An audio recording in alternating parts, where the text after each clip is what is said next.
Hello, YouTube. This is BOP5 again. I hope you can hear me. Hello, YouTube, so there's no echo. Let me get a mic check. Don't worry, there'll be no dancing bunnies in today's stream. I promise you that. Okay, the echo should be away now, but just not yet. But he told me he wants a new one. Oh well, I can't promise what anti-tracker will have on his stream. But DJ, as much as I like you, I don't think you'll be dancing on this stream anytime soon. You're still getting an echo.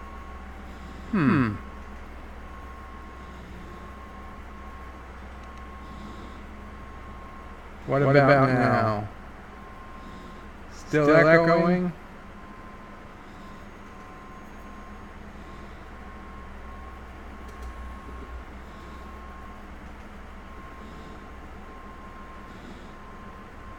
Okay, let's try that.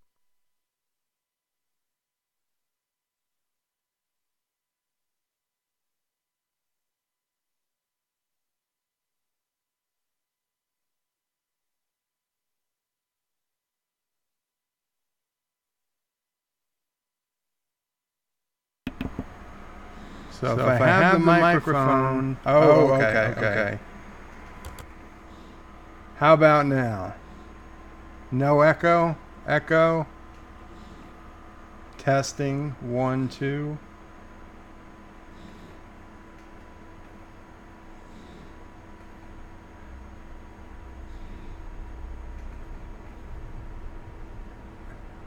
Is there no echo? Wait. The echo in a sad face? No echo, sad face? We don't want an echo. Okay, happy face. The only thing you might hear is my dog snoring. Perfect. Sorry, I'm still getting used to some of this. So I have to mute the computer speaker so there's no echo. But I have to unmute the computer speaker for you to hear the music during the fish tank scenes and the intro. But okay, easy enough. At least I know what to do now. I'm very sorry. My dog is snoring particularly loud tonight. If you hear that noise, well, I guess I put her to sleep. Not in the bad way. Not like that.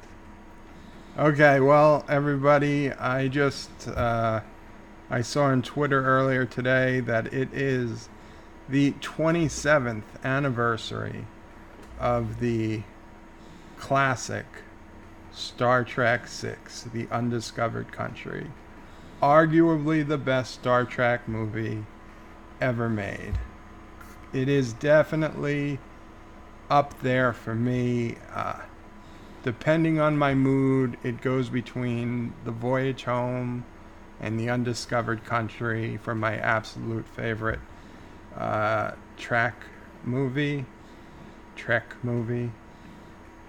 But certainly I can understand The Undiscovered Country is top 2 for many fans, especially fans who grew up with the original series movies. Obviously, my avatar, for those of you who've seen me on YouTube or on Discord or in any of the forums I might visit, is almost always General Kang from Star Trek VI. And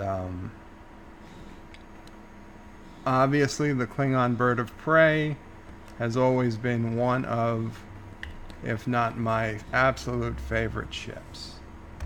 And this is the Diamond Select Klingon bird of prey.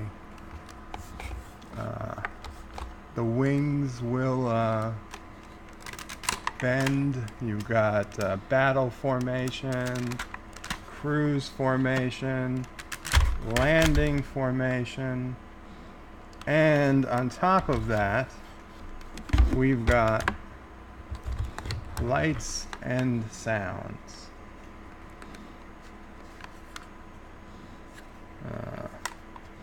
First, I've got to turn it on.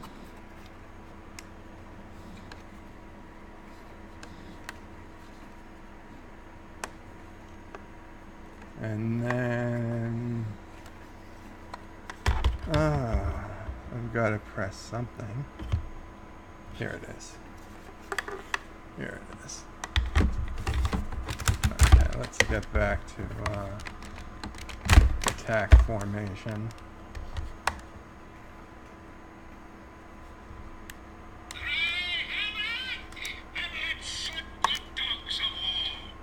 If you couldn't hear that, that was General Kang himself. Cry havoc and let slip the dogs of war. When you press this, the engines light up. And he said it again. I guess it's random. There's more than that.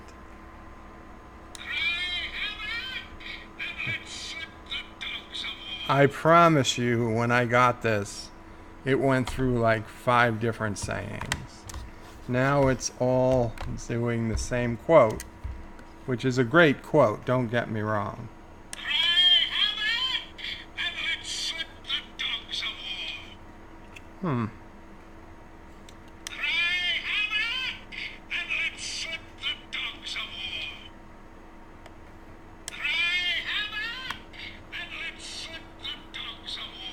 What is going on with this? Live TV or entertainment.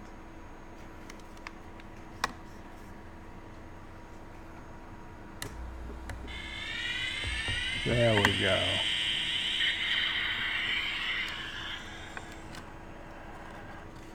That is a sound of it moving around. I can see you, Kirk. Can you see me? I can see you, Kirk. Can you see me? Another sound effect.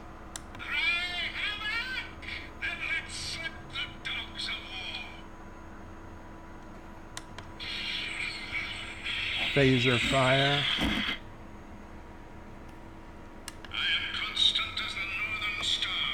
I'm constant as the northern star.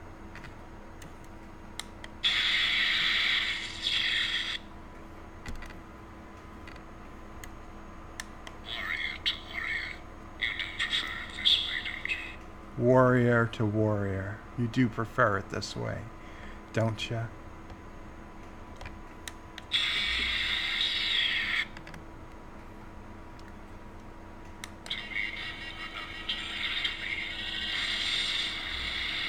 To be or not to be.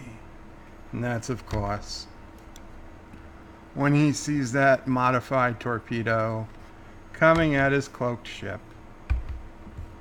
and he knows it's the end. Is there anything else?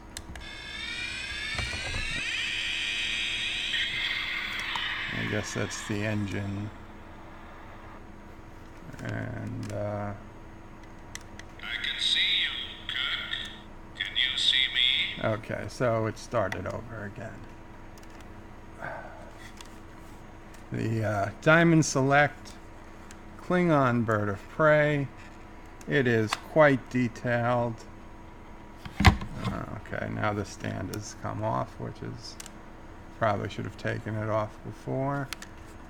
I found this on Amazon.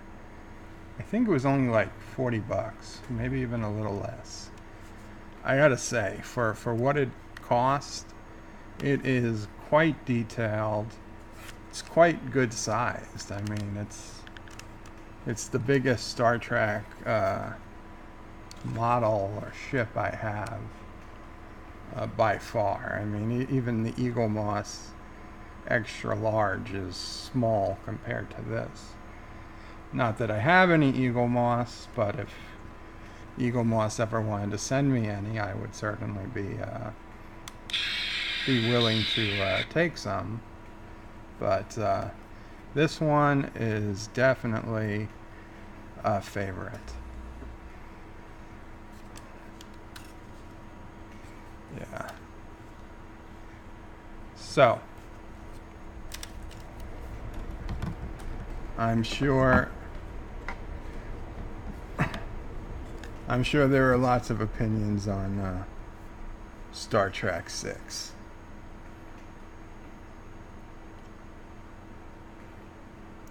DJ Odyssey says he had 2 listeners fall asleep on him during a radio show Tuesday. At least you only had to put the dog to sleep. Well, listen, if they fell asleep listening to you, it means they're dedicated, right? Honestly, I have fallen asleep listening to Anti-Tracker's late stream. Because I just wanted to listen that much, even though I knew I couldn't stay awake. And then I would try to re-listen to it in the morning, trying to figure out where I left off. That's not a thing to be ashamed about. When people have to sleep, they just have to sleep.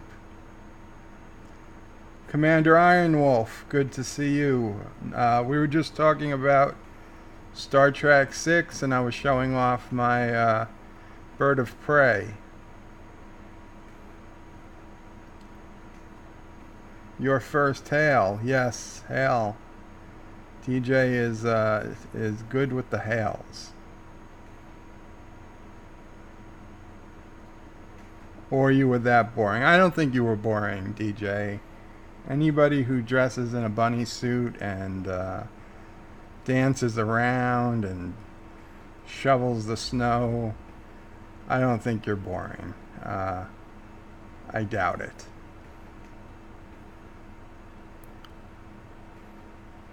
Apparently the Game Awards are going on, so I'm going to head out. Nice to see you guys for a minute. Bye. Kapla, Commander Ironwolf.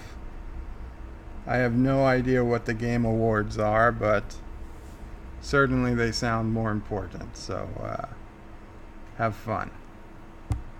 To get back to Star Trek 6, I just wanted to, of course, show off a couple of things. Of course, the great General Kang, the epitome of Klingon warrior. He is, I mean, he's a work of art, right? That is as iconic as the Mona Lisa and David put together.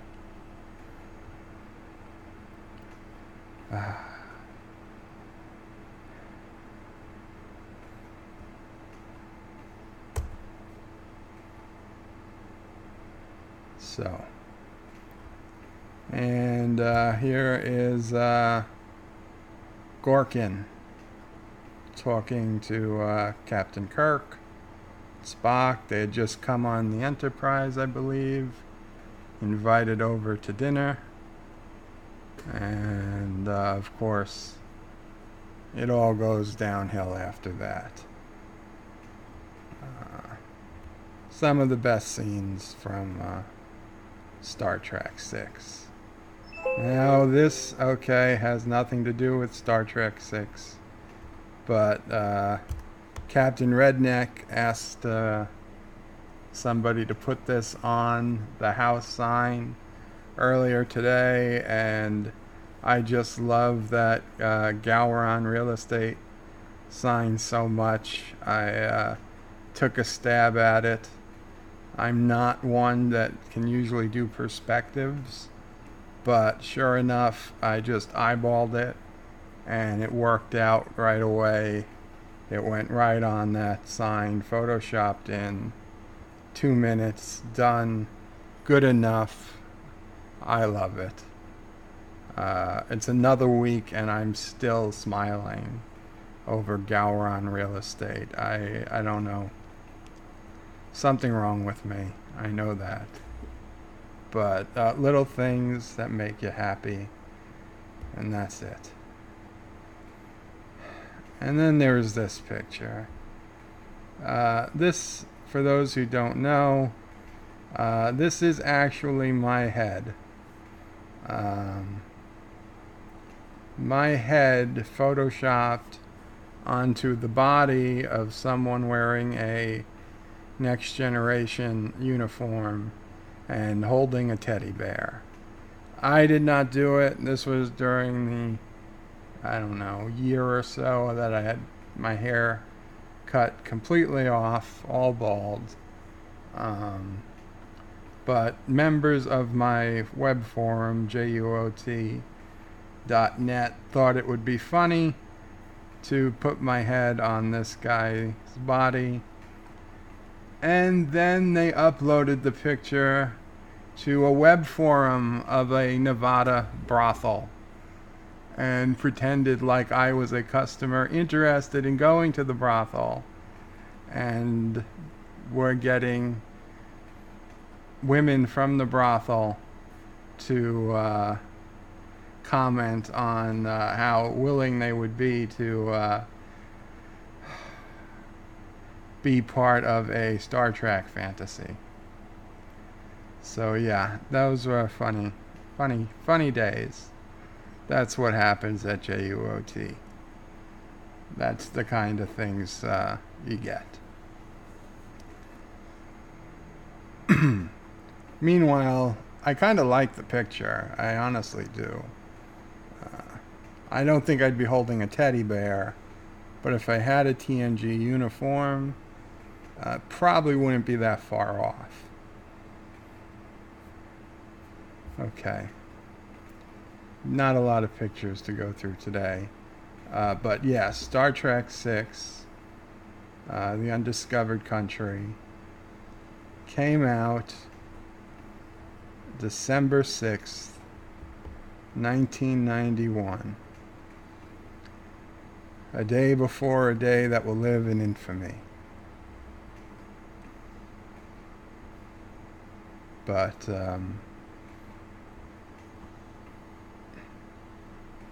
man, that was a good movie.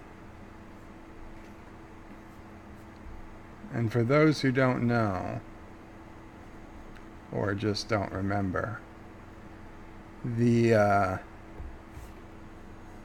movie theater, the theatrical release, was actually shorter, quite shorter than the VHS.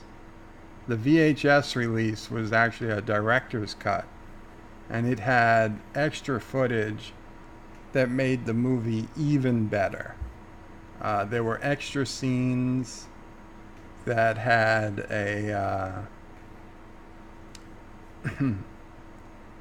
Starfleet generals or admirals or whatever they were doing a rescue plan to get back Kirk.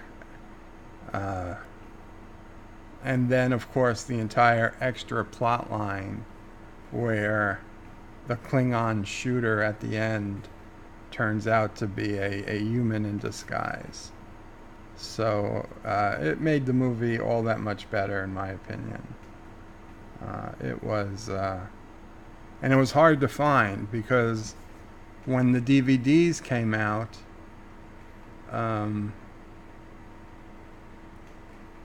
there's like 3 or 4 different versions of it, the movie. There's the best one, in my opinion, was the VHS release.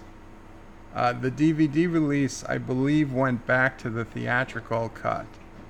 And then there was a Blu-ray release, which was a different cut, which had most of the scenes, but then it had even more scenes. Like when Spock is forcibly mind-probing the Vulcan woman, probably against all Federation rights against self-incrimination. Uh, Certainly seems like some sort of, I don't know about personal violation, but certainly seems like a rights violation, if nothing else.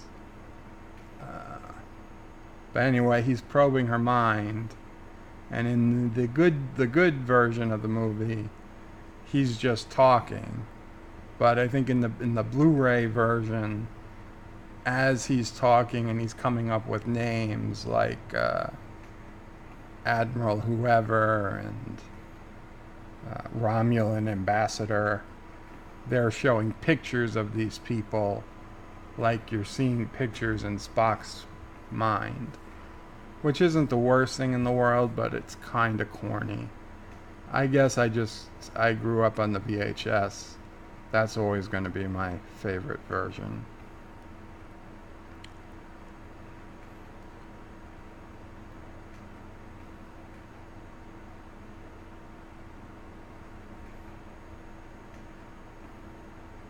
Okay, DJ Odyssey says it's hard to say what's better.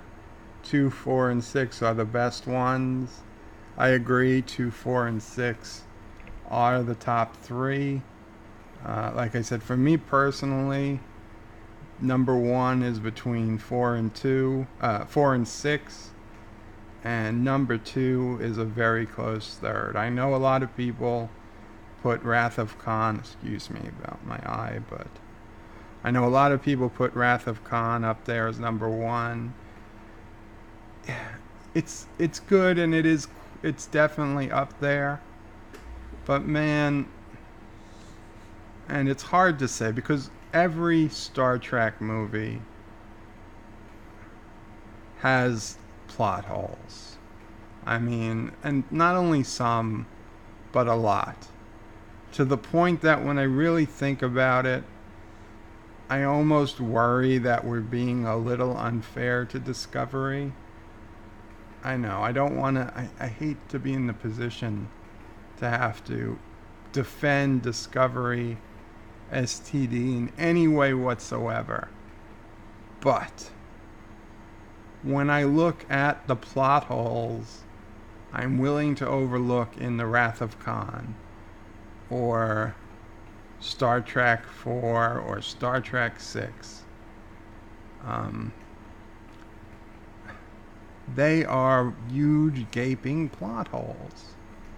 In Star Trek 2, I mean, why does Scotty bring that kid to the bridge? Now I know in the director's cut, in deleted scenes, it turns out that kid is his nephew.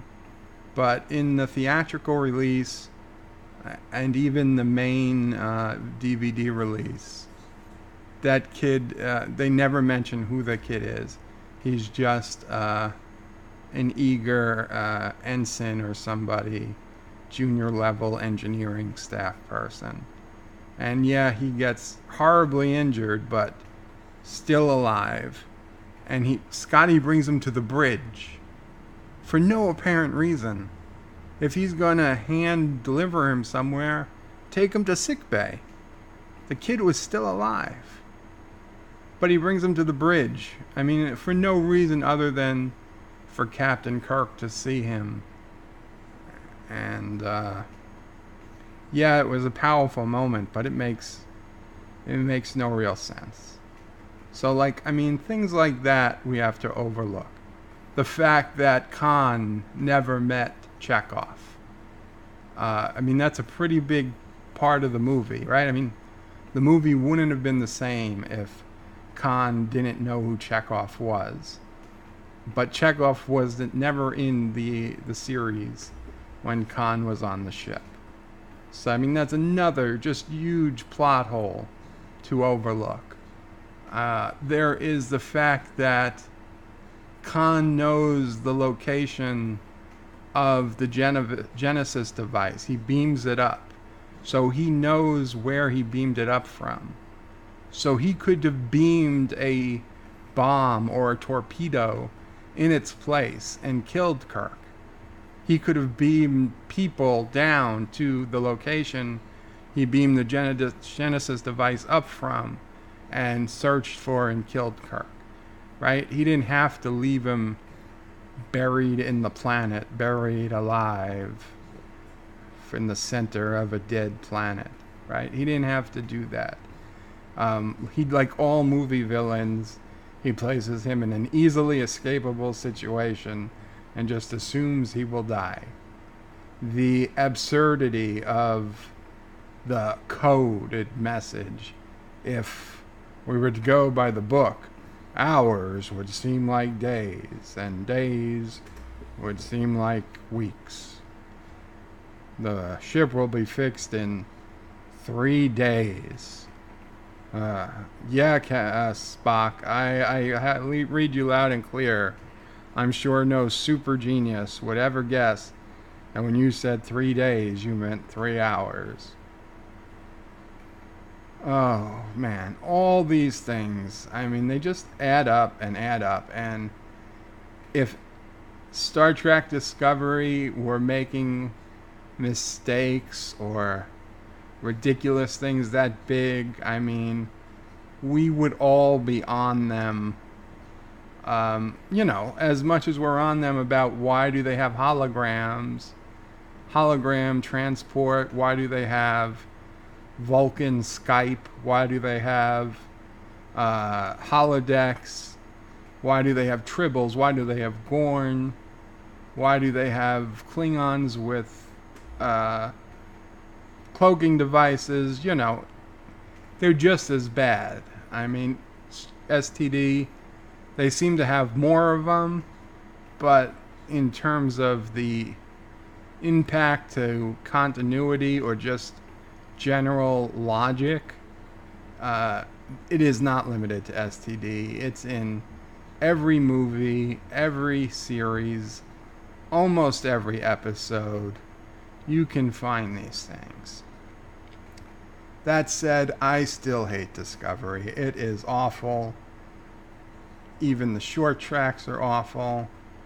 In fact, I think a short track was released a few minutes ago.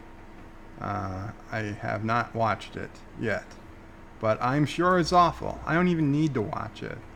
I'm going to say it rates a 3 at best and a -10 at worst,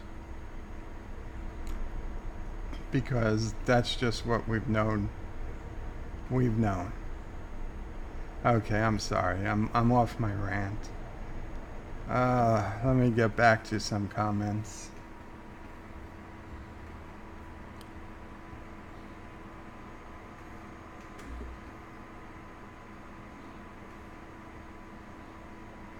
DJ, we all know 5 was better than 6. You know what? I do not hate Star Trek 5. I really don't. It is nowhere near as good as 2, 4, or 6, but I think it is not nearly as bad as people make it out to be. A young Picard. Oh, wait, what was that? Well, 5 does have the Catwoman. Okay. I don't know. Josh Street says a young Picard. Did I miss something? 5 did give us Uhura dancing with the fans. Yes. The fan dance. Sorry, boys.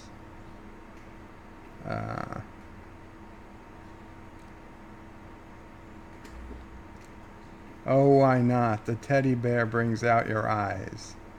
Well, I'm just not a teddy bear kind of guy. Now, if it was a bird of prey or a Klingon doll or a Batleth, sure. Those would be me. I wouldn't be holding a teddy bear. An elephant, maybe. I used to have a stuffed elephant as a kid. That was my toy. That was my stuffed animal as a kid. It was an elephant. The S of ST6 I had was the theatrical release. Maybe I had a different VHS. But whatever it was, maybe it was the DVD release. One of the releases that I had that I watched over and over and over again was better than the theatrical release by far. Captain Redneck, Captain is on the bridge. Howdy, Star Trek 6 was awesome, but Star Trek 2 through 6 was an awesome trilogy. I would have been happy if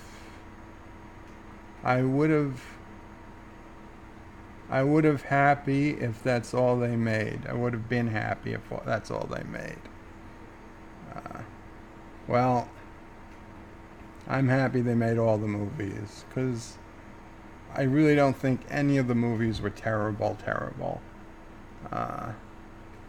Any of the non-JJ verse movies were terrible. And even the JJ verse movies, I don't even think they were terrible.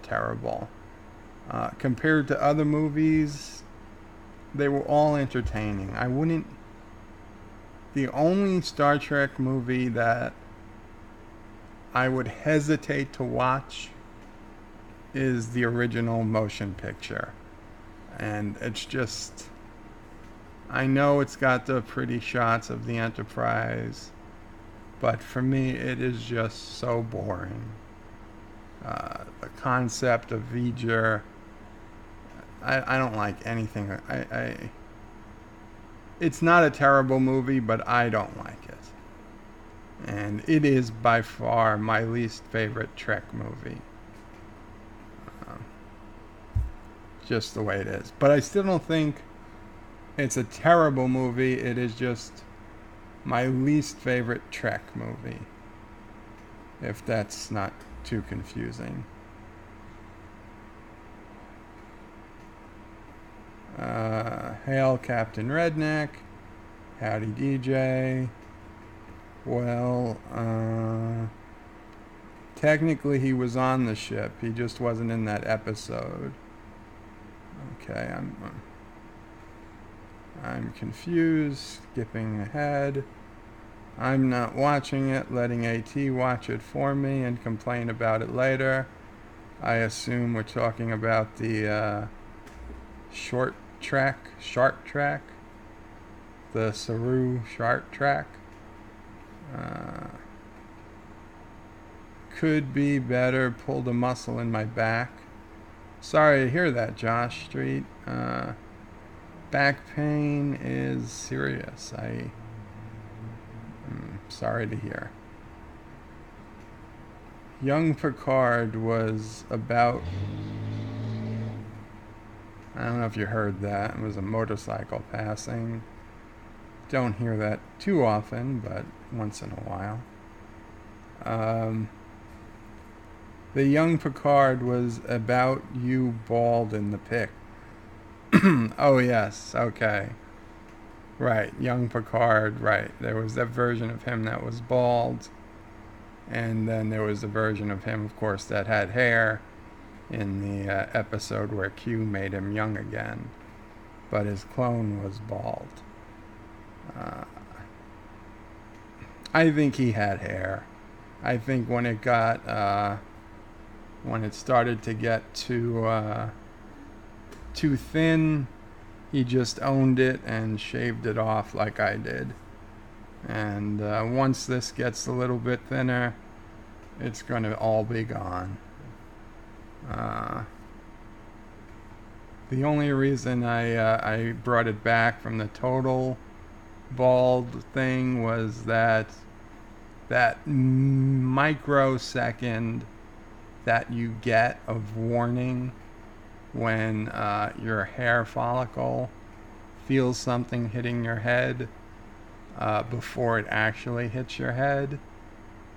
It's I think it's a legit defense mechanism fact, I think that's one of the reasons humans have hair on their head. I think it's to help protect them from head injury. That as if your projectile or something in front of you or next to you is too close and you're about to smack your head into like a drawer or a piece of metal or something, and boom, without hair, you'd go into it full speed. With hair, even if it's short, the nerves feel that hair folding under you, and it gives you just enough of a fraction of a second, even if you don't realize it, to slow your turn and reduce the injury.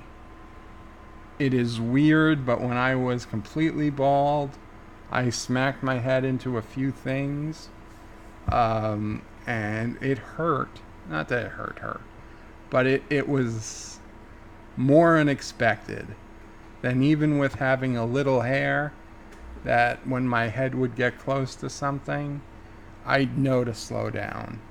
I could be crazy, but personally, that is the only reason I grew the hair. Keep the hair out at like 1/8 of an inch to 1/4 of an inch. Just as a safety measure.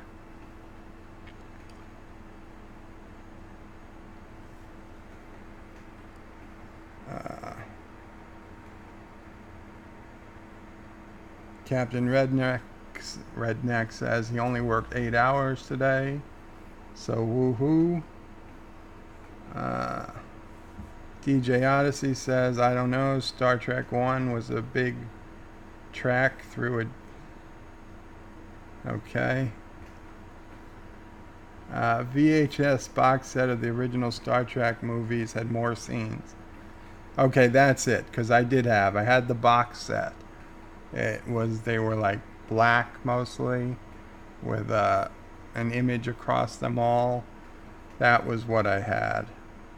At least the first 6 movies. Yeah, the 6 movies box set is exactly what I had. Captain Redneck says, I like almost every Trek movie. I don't like 1, 5, Generations, and Insurrection.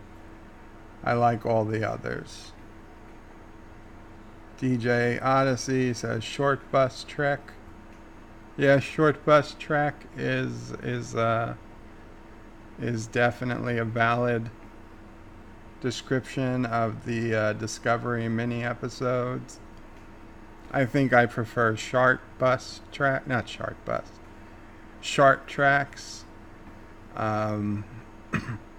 But Short Bus Trek is also acceptable. Josh Street says, if Anti-Trekker is drunk, we all know the short trek was bad.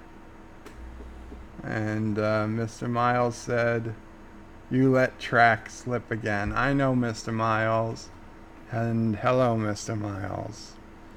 Yes, I do say track a lot. Star Trek. That is just the way I talk. I am actively trying to say Trek more often. If you listen through this stream, I've probably said it about half the time as Trek and half the time as Trek. Doing my best, but a lifetime of calling it Star Trek isn't going to change overnight. As long as he doesn't say shields. No, I think I say shields. I think shields is pretty decent. To be honest, there's a few words that my friends look at me funny when I say. I know one of the words, I'm just going to say it.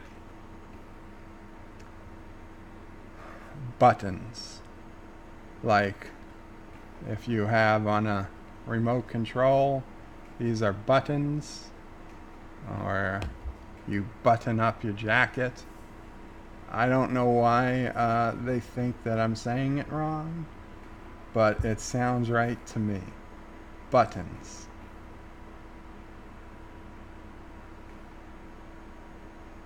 Okay, Chief Engineer Mr. Miles says I say buttons just fine. So my friends are obviously crazy. Yeah, buttons was right. Good. Because they're trying to tell me that I'm putting in like the best way they've explained it is like I'm putting in an extra T. Like I'm saying but tons where it should be but uns. And I will say that I'm saying buttons. I know I'm saying but tons. But I mean the word has two T's, so I don't know that I'm pronouncing it wrong. And honestly, it's the type of thing that I would never even notice to judge somebody else on. But people hear it and they freak out. You accentuate the T a bit much. Wow, I even pronounced accentuate right. I think I did. I'm impressed. I'm impressing myself. That's not right or wrong, by the way. Well, tell that to my friends, because they seem to think it is. Buttons, buttons. You know what? There's, whether it's buttons or buttons, tomato, tomato. Nobody calls it tomato. That is the dumbest expression, right? I mean, I don't know. Maybe somebody out there does call them tomato, but if they do, I've never heard of it. I mean, I've heard people call heroes gyros or subs. I mean, subs and heroes are all the same thing in New York, but nobody calls them gyros or grinders here. But, and soda, Coke. I mean, Coke is Coke. Coca-Cola is Coke. Some places they call all soda Coke, apparently. Some places they call it soda. I mean, soda is kind of overall, I mean, it's Coke, Pepsi, 7 Up, they're all sodas. But if you want a Coke, you ask for a Coke. If they're a Pepsi place, they'll usually give you a Pepsi. And if they're a cheap place, they'll give you like RC Cola. But you still ask for a Coke.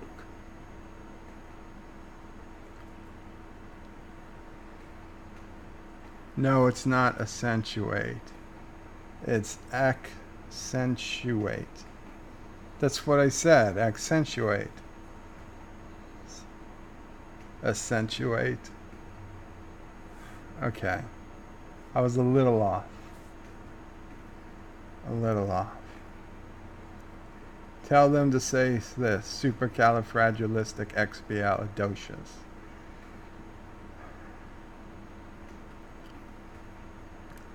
Some people in the UK pronounce tomato the alternative way, while some people in the UK are just wrong.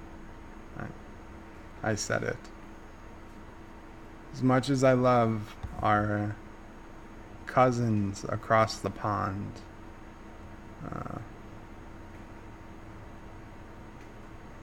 I was in London for a few weeks. I don't think I ever heard anyone say tomato or tomato. There was probably no reason to. But if somebody had said it tomato, I would have remembered, because like my whole life I've wondered who the hell says tomato.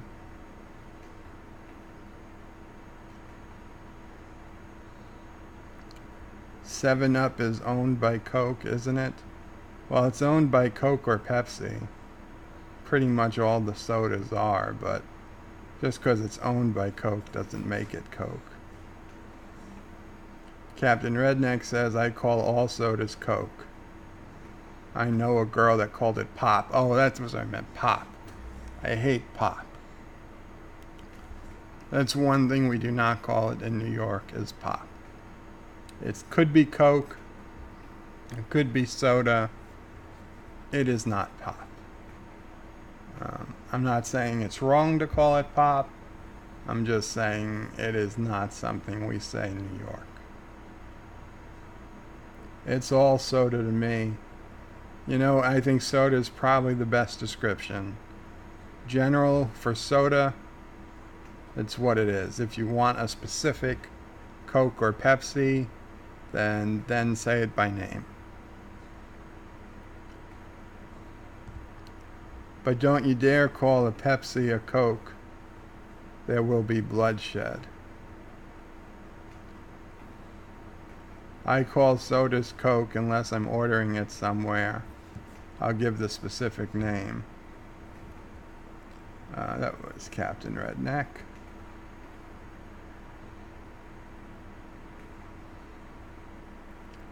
So we are talking about soda and soda pops now.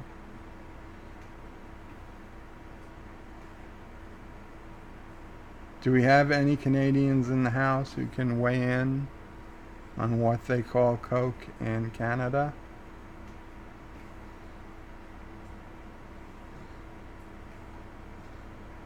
I think it's all frozen in Canada anyway. They have to mix in maple syrup for it to remain liquidy.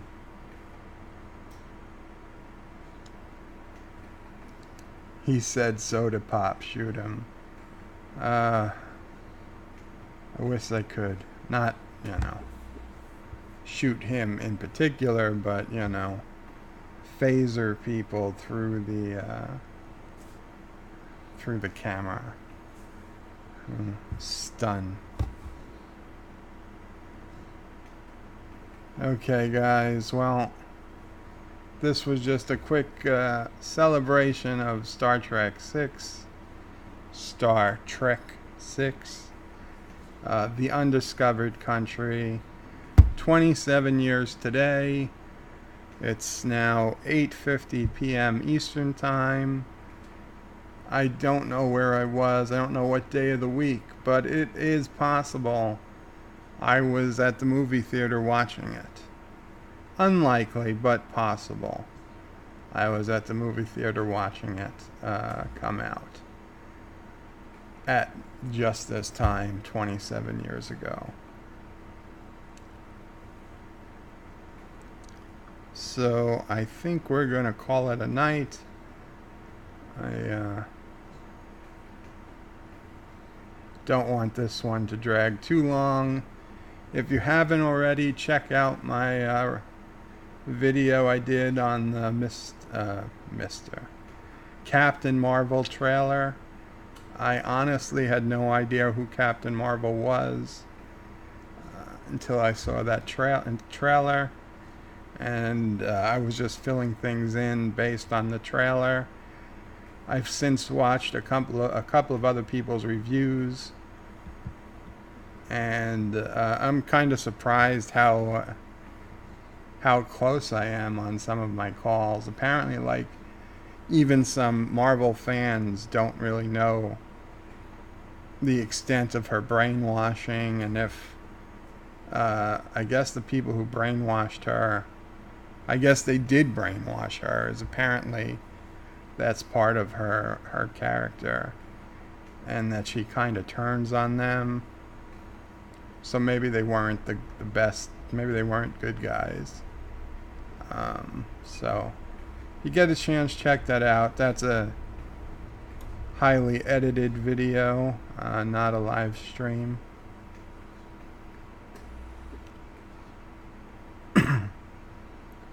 Chief Engineer Mr. Miles says 27 years ago he was 5. Yeah, well, making me feel old. Josh Street, December 6, 1991 was a Friday. Oof. Well, I don't know, because I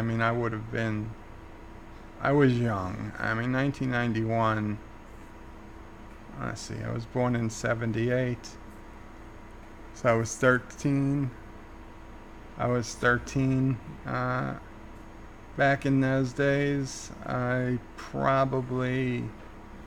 mean, yeah, that 13 is teenager, but I wasn't one to be going out a lot, especially alone. So I probably didn't see it till the weekend at this point. But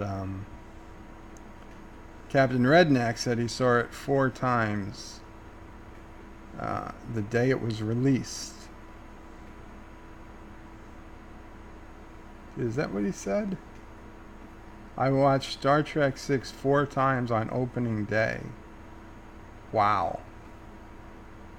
That is dedication, Captain.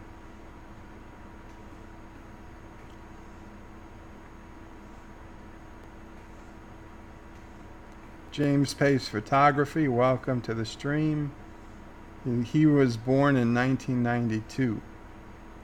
Wow. So it's before your time, James Pace Photography. I was born in 1978.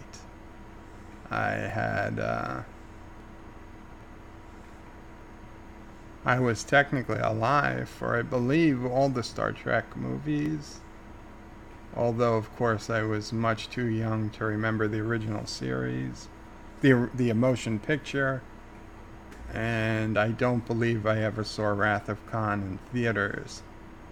But Star Trek 3 and the rest, I'm pretty sure I did see in theaters. I absolutely remember seeing Star Trek 6 in theaters because I remember talking about it with school friends probably on that Monday.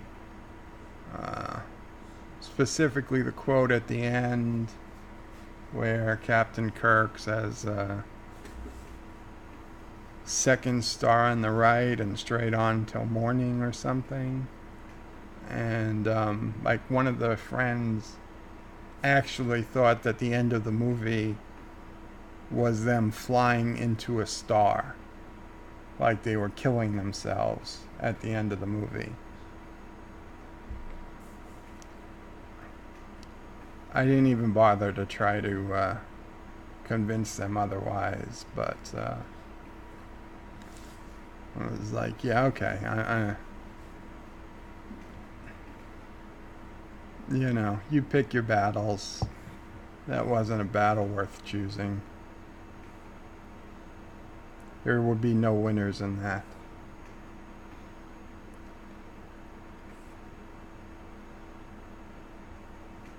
DJ Odyssey's old. He watched Star Wars in theaters. Yeah, I heard Anti-Tracker watched it in theaters too. That is before my time. Well, technically not.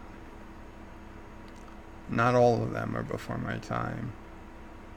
But I was too young to go or know what I was seeing if I was to go.